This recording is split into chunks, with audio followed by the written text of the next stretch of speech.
Togo Info, le Togo à votre portée.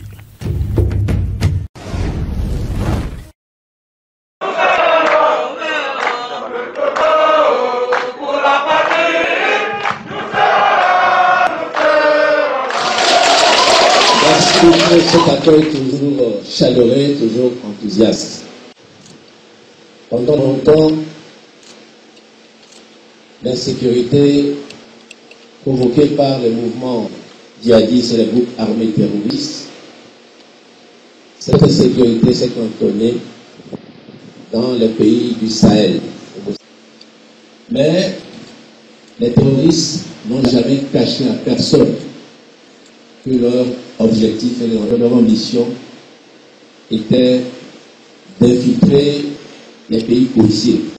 L'objectif, même s'il n'est pas totalement atteint, en tout cas, ils ont des bases et à certains endroits, ils ont commis des attentats. Dieu merci. Le Togo n'est pas dans ce cas.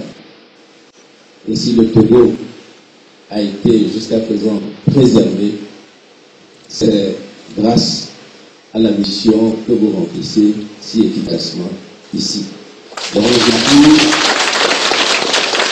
je suis venu d'abord pour vous féliciter et pour vous dire notre fierté pour ce que vous avez réussi à faire et pour ce que vous réussissez à faire chaque jour.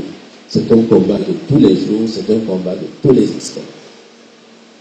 Mais pour vous dire aussi que la suite risque d'être beaucoup plus difficile. Car ces groupes, eux aussi, reçoivent des renforts. Ils acquièrent de nouvelles techniques. Ils contrôlent de nouvelles zones. Ils bénéficient des fruits et des finances de la criminalité transfrontalière. Bref, ils sont plus aguerris et donc ils vont essayer encore et encore de porter des coups à nos pays, à nos populations.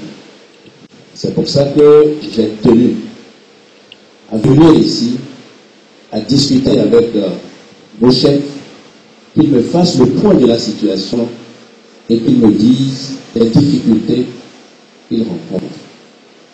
Nous l'avons fait tout à l'heure et ils m'ont expliqué les faiblesses de notre dispositif, en tout cas ce qu'il faut faire pour l'améliorer et le renforcer davantage. J'ai pris bonne note et je leur ai dit que dès la semaine prochaine, ils se sentiront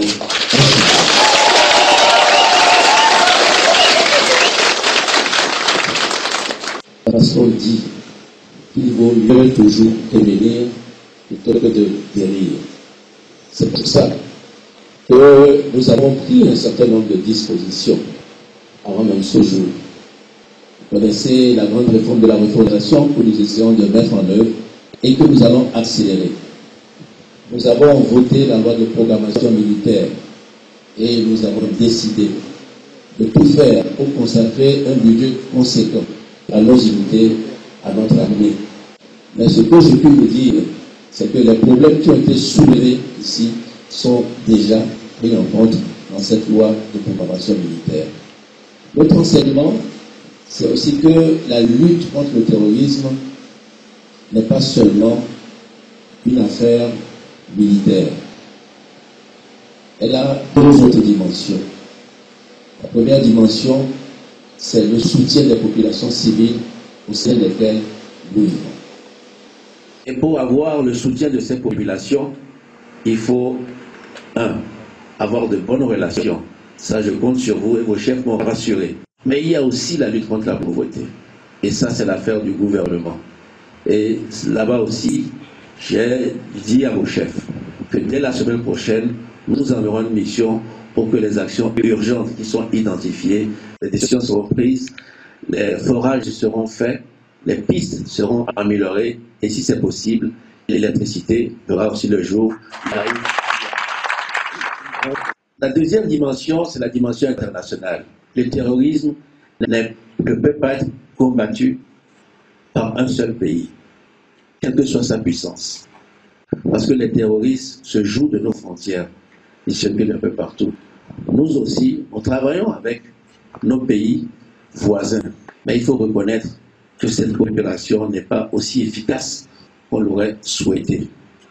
Nous avons, au sein de la CEDEAO, mis en place une stratégie pour lutter contre le terrorisme. Parce que, comme je vous disais, nous sommes conscients que ce n'est pas l'affaire d'un seul pays.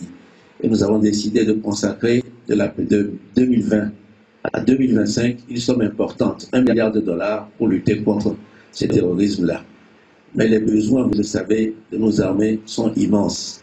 Le temps que l'argent soit mobilisé, que les actions soient identifiées, etc. Donc, pendant ce temps-là, nous devons, nous, faire ce que nous pouvons faire sur le plan national, fournir les efforts qui sont nécessaires pour agir. C'est pour ça qu'il faut tout faire. Les militaires, la population, nous tous, une coalition, pour que ces terroristes ne mettent pas les pieds ici. Donc faisons tout, pendant qu'il est encore temps, pour nous armer, pour nous défendre et pour protéger notre souveraineté, l'intégrité nationale, nos populations et nos biens. Je vous remercie et encore une fois, félicitations pour ce que vous faites.